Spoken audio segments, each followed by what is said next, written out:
Sandalwood ನಟಿ ರಮ್ಯಾಗೆ ಅಶ್ಲೀಲ ಮೆಸೇಜ್ಗಳನ್ನು ಮಾಡ್ತಾ ಇದ್ದಂತಹ ವ್ಯಕ್ತಿಗಳ ಹಿಂದೆ ಬಿದ್ದಿರುವಂತಹ ಸಿಸಿಬಿ ಒಬ್ಬೊಬ್ಬರನ್ನೇ ಲಾಕ್ ಮಾಡ್ತಾ ಇದೆ. ಇಲ್ಲಿ ತನಕ 3ಕ್ಕೂ ಹೆಚ್ಚು ಜನರನ್ನ ಅರೆಸ್ಟ್ ಮಾಡೋ ಕೆಲಸವನ್ನ ಕೂಡ ಮಾಡಿದೆ.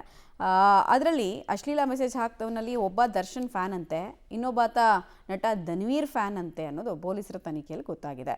ಅಶ್ಲೀಲ ಕಾಮೆಂಟ್ ಜೊತೆಗೆ ಏನು ಮಾಡ್ಕೊಳಕ್ಕಾಗತ್ತೆ ಅಂತ ಇಬ್ಬರು ನಟರ ಅಭಿಮಾನಿಗಳಾದ ಓಬಣ್ಣ ಮತ್ತು ಗಂಗಾಧರ್ ಧಮಕಿ ಹಾಕಿ ಕೆಟ್ಟ ಕಾಮೆಂಟ್ಸನ್ನು ಹಾಕ್ತಾ ಇದ್ರು.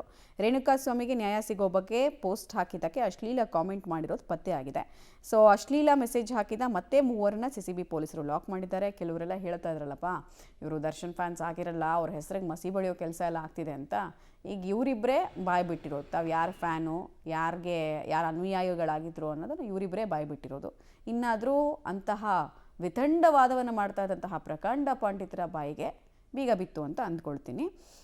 ಉಳಿದಂತೆ ಕಿಡಿಗೇಡಿಗಳ ಪತ್ತೆಗೆ 6 ತಂಡಗಳನ್ನು ರಚನೆ ಮಾಡಲಾಗಿದೆ. ಬೆಂಗಳೂರು, ಮೈಸೂರು, ಹಾವೇರಿ, ಚಿಕ್ಕಮಗಳೂರು ಸೇರಿದಂತೆ ಹಲವು ಕಡೆಗಳಲ್ಲಿ ಕಿಡಿಗೇಡಿಗಳು ಸಿಕ್ಕಾಕೊಳ್ತಾರೆ. ಅವ್ರನ್ನೂ ಒಳಗಾಕೋ ಕೆಲಸವನ್ನು ನಾವು ಮಾಡ್ತೀವಿ ಅಂತ ಸಿಸಿಬಿ ಪೊಲೀಸರು ಹೇಳಿದ್ದಾರೆ. ಅಲ್ಲಿಗೆ ಸ್ತ್ರೀ ಪೀಡಕರು ಯಾವುದೇ ನಟನ ಫ್ಯಾನ್ಸ್ ಆಗಿದ್ರು ಕೂಡ ಅವರು ಹೋಗಬೇಕಾಗಿರೋದು ಕೃಷ್ಣ ಜನ್ಮಸ್ಥಳಕ್ಕೆ ಅನ್ನೋದನ್ನು ಪೊಲೀಸರು ಸಾಬೀತು ಮಾಡ್ತಿದ್ದಾರೆ.